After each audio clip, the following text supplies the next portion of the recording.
भरोसा। एक पत्र है, उस पत्र में मेरा नाम मुस्कान है, मैं हिसार की निवासी हूं, मेरा मोबाइल नंबर ये है। कहीं बैठी है मुस्कान बेटी? अगर कहीं बैठी हो तो हाथ हिला सकती है। मेरा नाम मुस्कान है, मैं हिसार की निवासी हूं, मेरा मोबाइल नंबर ये है। कहीं बैठी हो तो हाथ हिला सकती है। आई है? बाहर बैठी हो सकता है, जहां कहीं भी बैठी हो, अगर बाहर भी बैठी हो। अच्छा इधर ही है क्या? आ जाओ बेटा, एक बेलपत्र बना। मेरा नाम मुस्कान है, मैं हिसार की निवासी हूं, मेरा मोबाइल नंबर यह है। एक लोटे जल का बाबा की चौखट का मैं क्या वर्णन करूं।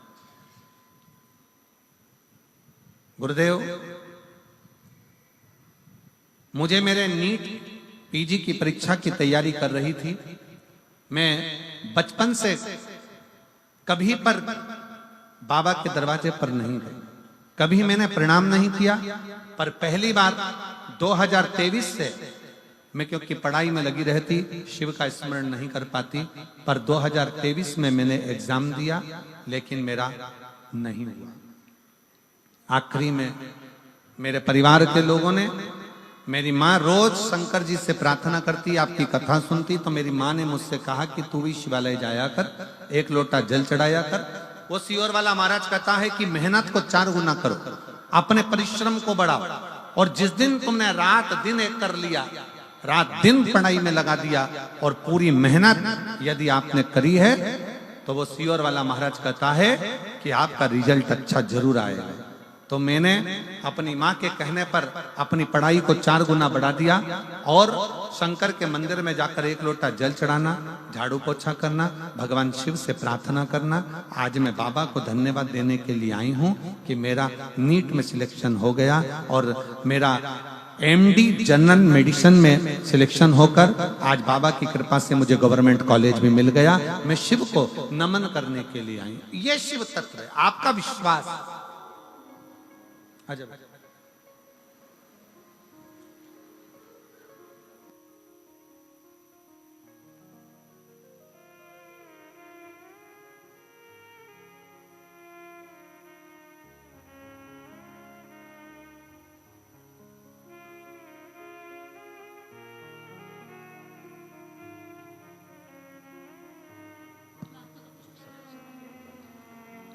शंभु शरणे मांगू घड़ी रे, दुख काटो दया करीन दर्शन। एक विश्वास, शिव को सबसे ज्यादा मूल, भगवान शंकर को सबसे ज्यादा दृढ़ है आपका भरोसा। संसार पर करा टूटेगा, निश्चित है, बिल्कुल टूटेगा, पर शिव पर करा कभी नहीं टूटता। कब टूटता है? जब हमारा विश्वास डामाडोल होता है। जितनी मेरी जीजियां बैठी हैं ना, और जितने मेरे जीजा बैठे हैं, जितने मेरी बेटियां और बेटे, मेरी माताएं, मेरे भाई बैठे हैं, चाहे इस पंडाल में बैठे हो, चाहे बाहर के पंडाल में बैठे हो, जितने भी कथा श्रवण करने के लिए बैठे हैं, अगर आप कथा सुनने के लिए आए हो और पूर्ण भरोसे के साथ आए हो कि मैं कथा सुनूंगी और बाबा मेरा दुख काटेगा, तो निश्चित है 3 महीना भी नहीं लगता, 1.5 महीना भी नहीं लगता, 15 दिन भी नहीं लगता, 7 दिन में। आप विश्वास कितना करते हो, शिव पर भरोसा कितना करते हो? और जहां हमारे मन में दृढ़ता कम हुई, जहां हमारे मन में विश्वास कम हुआ, होगा कि नहीं होगा, फिर मन में आया इतने सारे लोग कथा सुनने आएंगे। कई लोग, सिरसा के निवासी कई ऐसे हैं जो घर में बैठकर विचार करते हैं, इतने सारे लोग आएंगे, जाऊं कि नहीं जाऊं।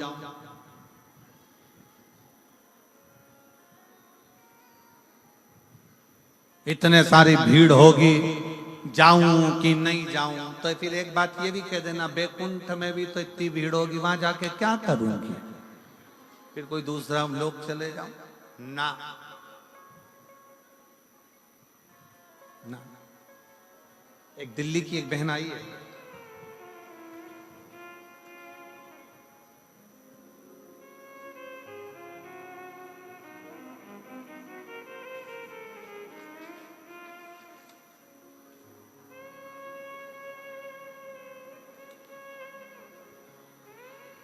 किरण गोयल,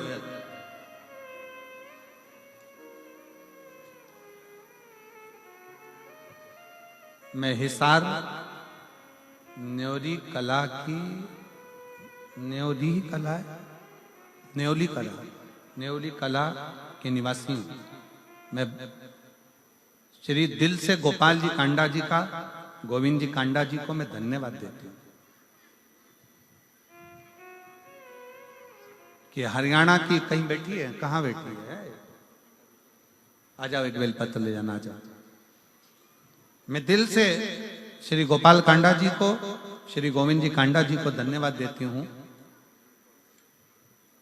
हम कहीं जा नहीं सकते, पर इतना विश्वास भरोसे के साथ हम शिव महापुराण की कथा सुनते हैं।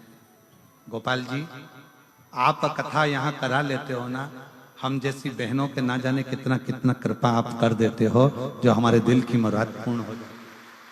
मैं प्रणाम करती हूँ आप जो पंडाल में बैठकर कथा श्रवण करने का हमको सौभाग्य प्राप्त हुआ। हम कहीं जा नहीं सकते, आ नहीं सकते, पर शिव के आश्रित होकर, और मैं गोपाल जी, गोविंद जी, आपको कहूंगा इस चीज के लिए, भले ये व्यासपीठ आपकी तारा बाबा की कुटिया में बहुत कथा होती है और बहुत विद्वान बहुत बड़े बड़े संत साधु गुरुजन, बहुत बड़े बड़े संगीतकार और बहुत बड़े बड़े सेलिब्रिटी यहाँ आते होंगे, पर ईमानदारी की बात बताऊं, मेरे शंकर जैसा कोई सेलिब्रिटी नहीं संसार में, मेरे शिव जैसा नहीं संसार में।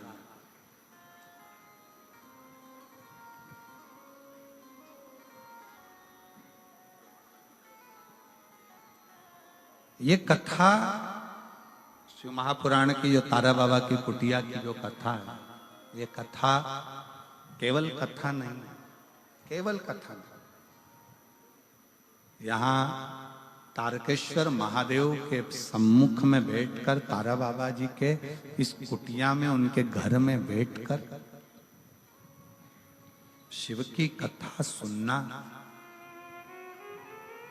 सारे तीर्थ एक ही जगह पर, सारे स्वयं मां शबरी अम्बा के सम्मुख में मेरे राघव जी, मेरे राम जी कहते हैं, प्रथम भगति संतन कर संगा और दूसरी रति मम कथा प्रसंगा। संतों का सानिध्य, तारा बाबा का सानिध्य और कथा का प्रसंग और शिव महापुराण की कथा, ये तीनों का जो संगम होता है, ऐसा लगता है कि स्वयं प्रयाग चलकर यहीं पर आ गया। स्वयं मैं कहूंगा सिरसा वासियों से, सिरसा के आसपास में रहने वालों से, दिल से सुनो और दिल से प्रार्थना करो। कब क्या देगा, कैसे, ये हम इतने पत्रों नहीं पढ़ पाते, बहुत कम, ये थोड़े बहुत पत्र हम भी निगाह से देखकर रखते जाते हैं। इतने पत्रों को पढ़ना, ये तो पहले दिवस है। कितना कितना देता है बाबा, ये उसके ऊपर निर्भर कर। और कई माताएं अपने अपने छोटे छोटे बच्चों को लेकर आई हैं, जिन्होंने पत्र लिखा 5 साल में, 8 साल में, 14 साल में, 11 साल में, 15 साल में, 20 साल में, इन पत्रों में ढेर लगा हुआ है।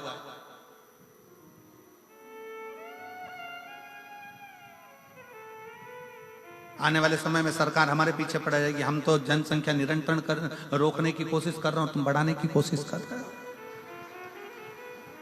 तो ये शिव तत्व नहीं तो और क्या है, शंकर का गुणगान नहीं तो और क्या है, शिव की भक्ति नहीं तो और क्या है।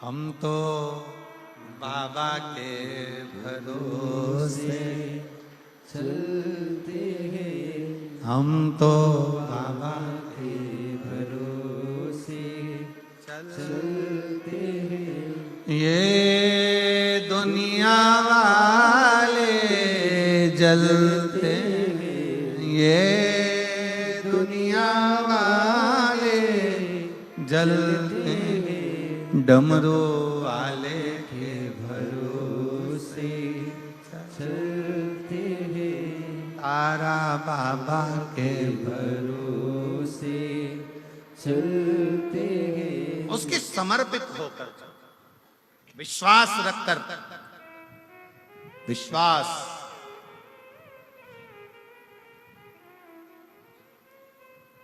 भागवत किस किसने सुनी है? श्रीमद् भागवत सुनी है आप लोगों ने? किन किन ने सुनी है? सबने सुनी है। रखो रखो रखो।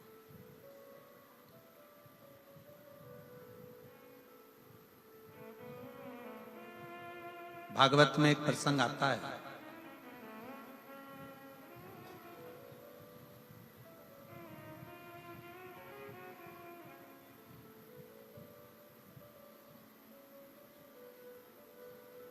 जिस समय पर मणि चोरी का इल्जाम भगवान कृष्ण पर लगा। बहुत भागवत हुई है, यहाँ तो तारा बाबा की कुटिया में तो भागवत बहुत हुई है, और आप लोगों ने सुना भी होगा, सुना होगा प्रसंग। मणि चोरी का इल्जाम भगवान कृष्ण पर लग गया। भगवान मणि ढूंढने के लिए गए, मणि ढूंढने के लिए गए,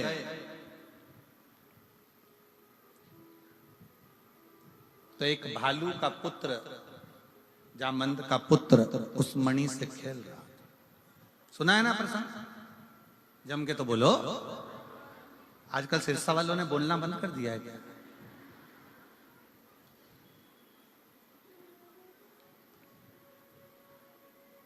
चोरी का इल्जाम भगवान पर लगा। मणि ढूंढने के लिए गए, मणि ढूंढ कर आए, और मणि ढूंढ कर जब गए, बालक खेल रहा था उसके साथ में, जामवंत के साथ भगवान का युद्ध हो गया। और युद्ध हुआ तो भगवान जामवंत ने भगवान द्वारका नाथ के सम्मुख में अपना हाथ जोड़कर प्रार्थना कर कर कहा, प्रभु मैं आपको पहचान गया और मेरा निवेदन स्वीकार करो, मेरी बेटी का विवाह मैं आपके साथ करना चाहता हूं। भगवान स्वयं चिंता में पड़ गए, चिंता में। भगवान ने पूछा कि तुम अपनी बेटी का विवाह मेरे साथ करना चाहते हो? हाँ। भगवान ने पूछा तुम कौन है, मालूम है तुमको? जामवंत कहते हैं हाँ मैं जामवंत। जामवंत का फोटो किस किसने देखा है? राम कथा में जामवंत को देखा है तुम लोगों ने? अरे जम के तो बोलो जरा। ठीक है, तुम्हारे जैसा था? नहीं, भालू जैसा था। देखा है कि नहीं देखा? जम के बोलो। बकरा बकरी का छोरा छोरी बकरा बकरी जैसी होता है, बंदर का छोरा छोरी बंदर जैसा ही होता है। बोलो, बोलते जाओ जरा, हाँ है कि नहीं? ऊंट का छोरा छोरी ऊंटना ऊंटनी जैसा ही होता है। बोलो सही है कि गलत है? भेड़ का छोरा छोरी भेड़ जैसा ही होता है। मछली का छोरा छोरी मछली जैसा। मगरमच्छ का छोरा छोरी मगरमच्छ जैसा। शेर का छोरा छोरी शेर जैसा। तो भालू का छोरा छोरी भालू जैसा। अब बताओ ईमानदारी से, भगवान कृष्ण को चिंता नहीं लगेगी कि इसने तो डायरेक्ट शादी का प्रस्ताव रख दिया कि मैं आपके साथ में मेरी बेटी का ब्याह करना चाहता हूं। भगवान चिंता में पड़ गए, ये ऐसा है तो छोरी कैसी हो?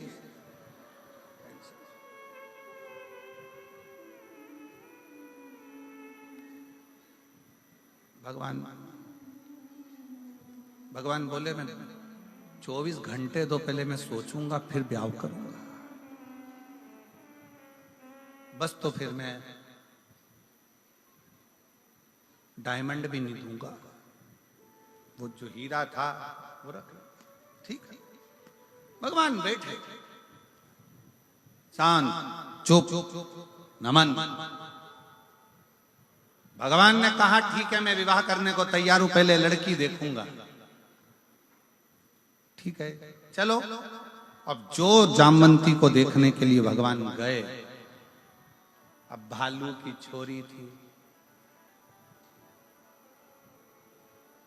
कोई अपने जैसी तो होगी नहीं। बड़े बड़े चेहरे पर बाल, लंबा मुंह, हाथ पैर पे बाल, नख बड़े, भयंकर सा स्वरूप। भगवान ने मन में सोचा ये मेरे लिए थी, मेरे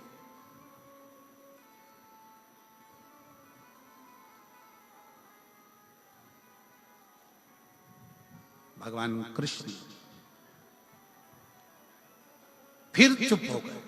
तो क्या बोलूं, विवाह के लिए हां भरूं कि ना भरूं, पर ये भालू की बेटी से, जामंत की बेटी से विवाह करूंगा, कहां की श्रेष्ठता, कहां की श्रेष्ठता। भगवान कृष्ण से रहा नहीं गया। तब भगवान कृष्ण मन में विचार कर कर जब मणि ढूंढने के लिए गए, एकांत में बैठ गए भगवान कृष्ण, और एकांत में बैठकर शंकर को विचारने लगे, शिव का स्मरण करने लगे। शंकर भगवान का जैसे स्मरण करने लगे कि मैं ये भालू की बेटी से विवाह कैसे कर लूं, जामंत की बेटी से विवाह कैसे कर लूं, शिव का स्मरण कर रहे थे भगवान गौरी शंकर। स्वयं भगवान शिव लीला करते करते, नट लीला करते करते भगवान कृष्ण के सामने आकर खड़े हो गए, और भगवान कृष्ण ने ऐसी नट लीला करी कि द्वारकाधीश की बुद्धि में वो नट लीला बैठ गई। और भगवान द्वारकानाथ की नट लीला भगवान द्वारकाधीश की बुद्धि में बैठी, और भगवान कृष्ण ने तुरंत जाकर शिव के पास से होते हुए भगवान कृष्ण तुरंत जाकर कह दिए जामंत से कि मैं शादी करने को तैयार, मैं विवाह करने को तैयार, पर मेरी एक शर्त है, मेरी वो शर्त को तुम स्वीकार करो। जामंत ने पूछा कौन सी शर्त है? शर्त यह है कि लड़की अपना चेहरा जब तक मैं नहीं बोलूं तब तक ना दिखा, उसका पूरा शरीर ढका होना चाहिए, उसका एक अंश भी दिखना नहीं चाहिए। जामंत ने अपनी बेटी जामंती से कहा, बेटा तेरा जो मन था, राम जी का दर्शन तूने किया था और तूने कहा था कि मैं राम जी से विवाह करना चाहती हूँ, तो राम जी ने कह दिया था मैं एक पत्नी व्रत का पालन कर रहा हूँ, इस समय नहीं करूंगा, पर अगला मेरा कृष्ण अवतार होगा तब मैं विवाह करूंगा। तो वो विवाह करने को तैयार हैं, पर उनकी एक शर्त है कि तू अपना चेहरा मत दिखाना, अपना शरीर मत दिखाना, पूरा कपड़े में ढक कर रखना। तो कहा ठीक है, मैं तैयार। जामवंती ने लॉन्ग लहंगा पहना, लंबा, पूरा शरीर ढका, सिर पे पूरा पल्लू ढककर, पूरा चेहरा ढककर और पूरा शरीर ढककर, पूरा शरीर ढककर जामवंती का मंगल विवाह भगवान कृष्ण के साथ हुआ। अब भगवान कृष्ण लेकर सीधे द्वारकापुरी में पहुंच गए, और उन्होंने जो शंकर जी ने आज्ञा करी थी, जो शिव जी ने ज्ञान दिया था, वो आज भगवान कृष्ण निभा रहे हैं। जैसे ही द्वारकापुरी में पहुंचे और रुक्मणी जी को मालूम पड़ा, रुक्मणी जी को लगा कि भगवान कृष्ण आए, रुक्मणी जी आरती की थाली लेकर आई, भगवान की आरती उतारने के लिए जैसे ही पहुंची, पहुंचते से ही रुक्मणी जी ने क्या देखा कि इनके पास में कोई स्त्री है, और देखते से ही रुक्मणी जी ने थाली नीचे रखकर पूछा ये कौन है? भगवान बोले ये मेरी अर्धांगिनी है, मेरी पत्नी। तो रुक्मणी जी बोली मैं कौन हूं? भगवान बोले तू भी है, तू भी है। आपने विवाह करा? हाँ। रुक्मणी जी ने कहा चेहरा दिखा तेरा। भगवान ने कहा था जब तक नहीं बोलूं मुंडा मत दिखा, चेहरा दिखा तेरा। जामवंती जी चेहरा ना दिखा। रुक्मणी जी ने पूछा द्वारकानाथ से, प्रभु ये अपना चेहरा क्यों नहीं दिखा रही है? भगवान ने कहा बहुत सुंदर है, इतनी सुंदर, इतनी सुंदर। रुक्मणी जी बोली मुझसे ज्यादा सुंदर है? भगवान बोले तू तो उसके पांव की धूल नहीं लगे, वो इतनी सुंदर। प्रभु आप मेरा अपमान कर रहे हो। भगवान बोले अपमान की बात नहीं है, सुंदर बहुत है। अब मैं देखती हूँ। रुक्मणी जी ने हाथ से उसके चेहरे को देखने के लिए उसका पल्लू हटाया, उसने जम के पकड़ लिया। देखा ना, रुक्मणी जी को गुस्सा आ गया, थाली में से जल का पात्र उठाया, हाथ में जल लिया। मैं श्राप देती हूं कि जितनी सुंदर मैं हूं बस तू उतनी सुंदर रह जा। मैं तुझे श्राप देती हूं, जितनी सुंदर मैं हूं बस उतनी सुंदर रह जा। भगवान ने कोनी मार के कहा उठा दे पल्लू, अब उठा दे पल्लू।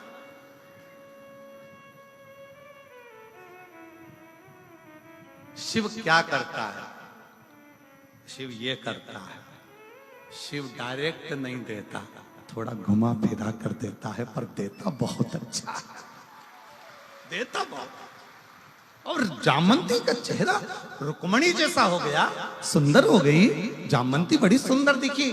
और जो जामवंती ने अपना चेहरा दर्पण में देखा तो सबसे पहले द्वारका नाथ के चरण पकड़ लिए। रे द्वारकाधीश, गजब का काम करा, एक भालू की छोरी के इंसान बना दिया तू। एक जामंत की बेटी को एक मुझे इतना सुंदर बना दिया। द्वारका नाथ कहते हैं, जामंती ये मैंने नहीं करा, मैं तो तुम्हारा जब विवाह का प्रस्ताव आया तो सोच में पड़ गया कि एक भालू की बेटी से, जामंती से कैसे शादी करूं। तब मैं बैठकर शिव का भजन कर रहा था। शिव ने नट लीला कर कर मुझे ये दर्शन दे दिया और वो दर्शन का फल ये मिला कि आज तो रुक्मणी जैसी सुंदर हो गई। तब जामवंती ने कहा, अब मैं किसी से भी कहूंगी, कोई भी चीज मांगूंगी तो किसी दूसरे से नहीं, देवाधिदेव महादेव से मांगूंगी।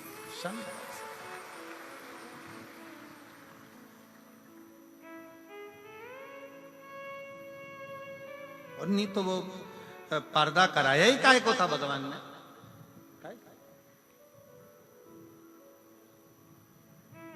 वही रहता, पर्दे में रहने दो।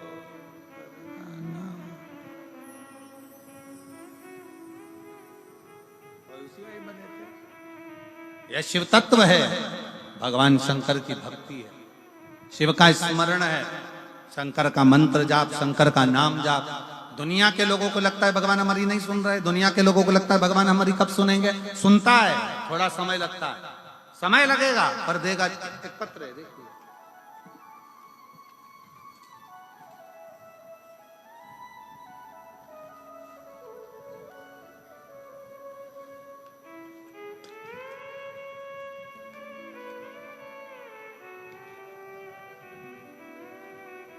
तो इतनी सारी थाली थाली दे दी तुम लोगों ने। पत्र लाओ पर निवेदन है, थाली मत लाओ। और थाली इतनी सारी इकट्ठी हो गई, पत्र जरूर लाओ पर थाली नहीं है।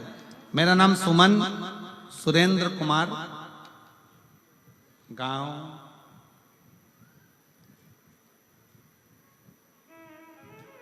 अब तुम पढ़ के बता दो राजा, हम पढ़े सो तो गड़बड़ हो जाए। बिश्नोई जंदवाला, बिश्नोई पाला पान। तुम पढ़ लिए ना? अरे बोलो तो जम के, पढ़ लिए? तुम समझ गए? बस जाने दो, ताकि तुम्हें समझना जरूरी है, ठीक है। अपन एक ही चीज पढ़ लो बस बहुत है। जिला सिरसा, मोबाइल नंबर ये। गुरुदेव, भोले बाबा की महिमा का मैं क्या गुणगान। कहीं बैठी हैं क्या? हाथ उठाइए। अच्छा वहीं बैठे हैं, ठीक है। आ जाओ, बच्चे को लेके आ जाओ। गुरुदेव, बाबा का मैं क्या गुणगान करूं, मेरे पास शब्द नहीं है। मेरी शादी को 8 वर्ष निकल गए थे, संतान का सुख नहीं था गुरुदेव। डॉक्टरों के हिसाब से मैं मां नहीं बन सकती थी। फिर डॉक्टरों ने एक बार जांच करी और उसमें कहा IVF करवाई। हमने IVF करवाया पर उसका भी कोई रिजल्ट नहीं आया। आखिरी में डॉक्टर ने कह दिया कि लास्ट तक यही था कि IVF करवाया जाए। एक बार IVF करवाया, दूसरी बार फिर करवाया। डॉक्टरों ने आखिरी में फिर निर्णय दे दिया कि तुम्हारे द्वारा तुम मां कभी नहीं बन सकती। तब हमने आस छोड़ दी। तब हमारी पड़ोसन के कहने पर हमने सफेद आंकड़े की जड़ का प्रयोग किया, पशुपतिनाथ का व्रत किया और बाबा की ऐसी कृपा हुई गुरुदेव कि हमने यही पिछले वर्ष सिरसा में जो आपने कथा करी थी तारा बाबा की कुटिया में, यहीं पर बैठकर बाबा से प्रार्थना करी थी, बाबा हमारी गोदी भर दो। आप कहते हो जब कथा में श्री शिवाय नमस्तुभ्यम बोला जाता है, उसके बाद में बाबा से दुख काटने का बोला जाता है और थोड़ी देर के लिए आप मौन होते हो, उस समय पर बाबा से कुछ मांगना चाहिए। हम भी उस समय पर मांग लिए और बाबा ने ऐसी कृपा करी कि हमारे घर में बाबा की कृपा से 11/12/2024 को पुत्र रत्न की प्राप्ति 8 वर्ष के बाद हो गई। एक लाइन उन्होंने लिखी है कि डॉक्टर को जब मालूम पड़ा कि मैं गर्भस्थ हो गई तो डॉक्टर ने हमसे पूछा कि तुमने कहाँ का इलाज करवाया। हमने कह दिया तारा बाबा की कुटिया का।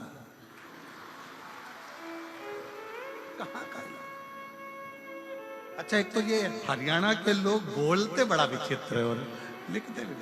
देवादिदेव महादेव भगवान शिव ओगड़दानी त्रिकालदर्शी कैलाशी अविनाशी शिव की कथा कर रही है। भगवान शंकर का संवाद कर रहा है, शिव महापुराण वर्णन कर रहा है। आपका विश्वास, आपका भरोसा, आपकी दृढ़ता शिव के करीब में लेकर जाती है, शंकर के पास। शिव के नजदीक केवल एक आपका भरोसा लेकर जाता है, आपका विश्वास लेकर जाता है। जैसे जामवंती जी ने यह विचार कर लिया था कि अगर अब मैं कुछ बोलूं भी तो मेरे शंकर को ही।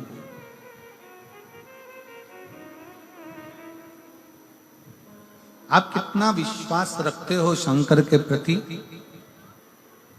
अगर एक लोटा जल चढ़ाने के लिए शंकर जी के दरवाजे पर जा रहे हो, शिव जी के मंदिर जा रहे हो,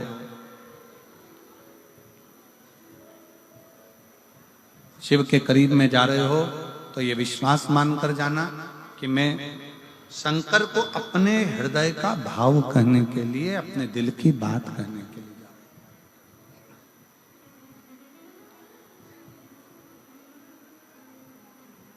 संसार के लोगों से अगर अपने मन का भाव कहोगे ना, अपने दिल की बात कहोगे, या अपने दुखड़े भी अगर रहोगे संसार के लोगों के आगे, तो संसार के लोग केवल हंसते हैं, फिर बाद में ताना कसते हैं।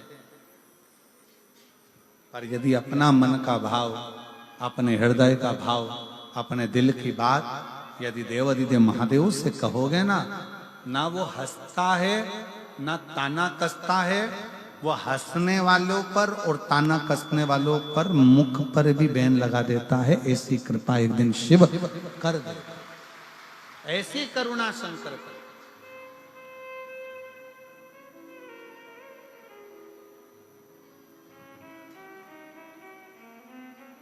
अब जरा विचार करिए, एक देवराज नाम का ब्राह्मण के घर में जन्म लेने वाला, ब्राह्मण के कुल में जन्म लेने वाला भी गलत संगत में पड़ने के बाद में चोरी का धन लेकर शिव के मंदिर में चला गया। शंकर के मंदिर में ताप पड़ रहा था, शरीर में कष्ट था, दुबक कर बैठ गया, बुखार आ रहा था, ठंड सी लग रही थी, दुबक कर बैठा। और वहां कोई शिव पुराण की कथा चल रही थी, उसमें महाराज जी थोड़ी थोड़ी देर में हर हर, आवाज नहीं आई, जरा दमदारी से बोला हर हर।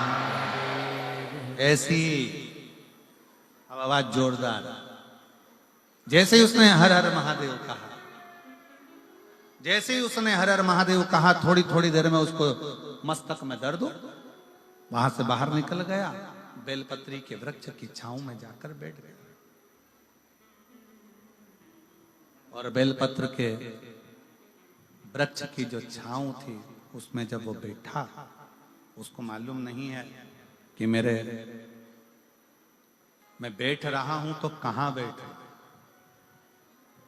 और बहुत ध्यान देने वाला विषय है, मक्खी कबाड़े पर जाकर बैठती है तो उसकी कोई कीमत नहीं होती। मक्खी शक्कर पर जाकर बैठती है, उसकी कोई कीमत नहीं होती। मक्खी सब्जी पर जाकर बैठती है, उसकी कोई कीमत नहीं होती है। पर मक्खी सोना तुल रहा हो, हीरा का केरट निकाला जा रहा हो, और मक्खी सोने पर जाकर बैठ जाए, या हीरे का केरट निकल रहा हो, उस हीरे पर जाकर बैठ जाए, तो मक्खी भी करोड़ों की और लाखों की हो जाती है। मक्खी, आप कहां बैठ रहे हो यह आपके ऊपर निर्भर करता है। किस स्थान पर बैठ रहे हो यह आपके ऊपर निर्भर करता है। आप किस जगह पर बैठ रहे हो यह आपके ऊपर निर्भर करता है। किसकी संगति में बैठ रहे हो यह आपके ऊपर निर्भर करता है। आज तारा बाबा जी की कुटिया में बैठे हो ना, तो अपने आप को गौरवान्वित समझना कि आज बाबा की कृपा से शिव कथा में हमारी कीमत बढ़ी है। हम कीमत वाले हुए। शिव कथा कर रही, देवराज नाम का ब्राह्मण बेलपत्री के वृक्ष के नीचे, बेलपत्र के वृक्ष की छांव में उसके प्राण छूट जाते हैं और उसके प्राण गए देवराज नाम के ब्राह्मण के। जब प्राण चले गए, भगवान देव अधिदेव महादेव भगवान शिव उसको लेने के लिए स्वयं क्यों आए?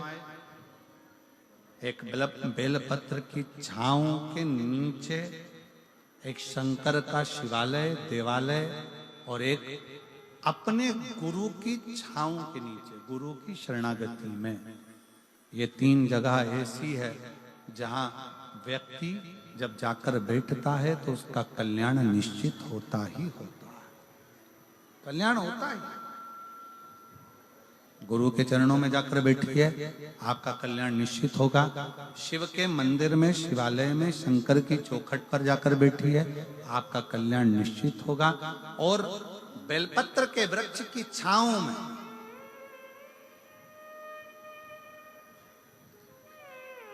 कुछ वृक्ष हमारे सनातन धर्म में, हमारी संस्कृतियों में बताए गए।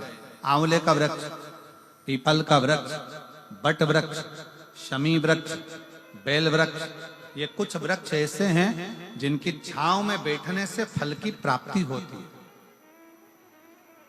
और कहा अगर जीवन में बहुत तकलीफ हो, बहुत कष्ट हो, बहुत परेशानियां चल रही हो, तो एक बार बेलपत्र की छांव में बैठकर, एकांत में बेलपत्र की छांव में बैठकर भगवान शंकर का स्मरण बड़े प्रेम से करा करो। श्री शिवाय नमस्तुभ्यं, श्री शिवाय नमस्तुभ्यं, श्री शिवाय नमस्तुभ्यं, श्री शिवाय नमस्तुभ्यं, श्री शिवाय नमस्तुभ्यं, श्री शिवाय नमस्तुभ्यं। बेलपत्र की छांव में बैठकर जैसे ही देवराज नाम का ब्राह्मण बेलपत्र की छांव में बैठा, बेलपत्र के नीचे जैसे ही बैठा, वो बेलपत्र की छांव में उसके प्राण छूट गए। प्राण छूटे, भगवान शंकर नंदी लेकर आए। भगवान शिव नंदी को लेकर पधारे और जैसे ही भोले बाबा नंदी को लेकर आते हैं, इसको नंदी के ऊपर बिठाते हैं। ये पूछता है मैंने कौन सा पुण्य करा। अभी जैसे हमने आपसे कहा कि सिरसा वालों का कोई ना कोई पुण्य तो प्रबल है। तारा बाबा जी यहाँ विराज रहे हैं, संत यहाँ विराज रहे हैं, रविदास बाबा तप साधना करे, गुरु नानक देव जी तप साधना करे, तारा बाबा जी तप साधना करे, संतों की भूमि है सिरसा।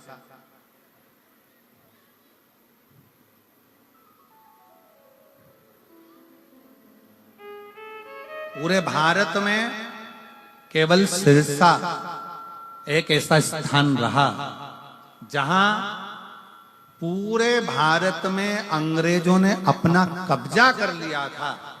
सिरसा पर भी कब्जा करने वाले थे, पर यहाँ के क्रांतिकारियों ने उन अंग्रेजों को भी मार भगाया था। ये सिरसा की वो पवित्र धरा है, ये सिरसा की वो पवित्र भूमि है, ये सिरसा की वो धरा है। शिव कथा कहती है, भगवान शंकर का संवाद करता है, शिव महापुराण की कथा का। देवराज ने पूछा हमने कौन सा पुण्य कराया? ऐसा पुण्य करा तो करा कौन सा जिस पुण्य के बल पर आज हम नंदी पर बैठकर कैलाश धाम जा रहे हैं। भगवान शंकर ने कहा तुम्हारी माता ने एक लोटा जल शिव को समर्पित करा था और वो माँ लोटा भर जल चढ़ाती थी, पर उसको ज्ञान नहीं था कि उस लोटे भर जल का पुण्य फल क्या। आपको भी नहीं मालूम कि एक लोटे जल का पुण्य क्या है। जब आप चढ़ाते जाएंगे, शंकर की कथा श्रवण करते जाएंगे, शिव की स्तुति करते जाएंगे, तो उसका फल क्या है। श्री शिवाय नमस्तुभ्यं बोलने का फल क्या है, शंकर की कथा सुनने का फल क्या है, ये बाद में मालूम पड़ता है कि बाबा क्या देते। शिव ने कैलाश, आगे वर्णन आया, बिंदुक नाम का एक ब्राह्मण चोरी का धन लेकर जा रहा था, दीवार पर से कूदा नीचे, पानी के अंदर कूद गया, ध्यान नहीं रहा, प्राण चले गए और प्रेत की योनि में पड़ गए। प्रेत योनि, जल के अंदर जो डूब कर मरता है वो प्रेत योनि में जाता है, उसकी गति नहीं होती। सर्प के डसे से मरे हुए व्यक्ति की गति नहीं। और तीसरा, स्त्री के हाथ से, नारी के हाथ से मरे हुए व्यक्ति की गति नहीं। ये जितने नए नए लड़के लोग जो होते हैं, नवयुवक लड़के, ये किसी ना किसी छोरी के चक्कर में अगर अपने प्राणों को त्याग रहे हैं, तो मेरा उनसे निवेदन है, बिल्कुल मत मरना। तुम्हारा न स्वर्ग मिलेगा न बैकुंठ। मरने का प्लान चेंज करो। इनके चक्कर में क्या मरो। सर्प के डसे से मरा हुआ, पानी में डूब कर मरा हुआ और स्त्री के हाथ से मरा हुआ, तीन तरह से मरे हुए व्यक्ति की गति नहीं, गति नहीं।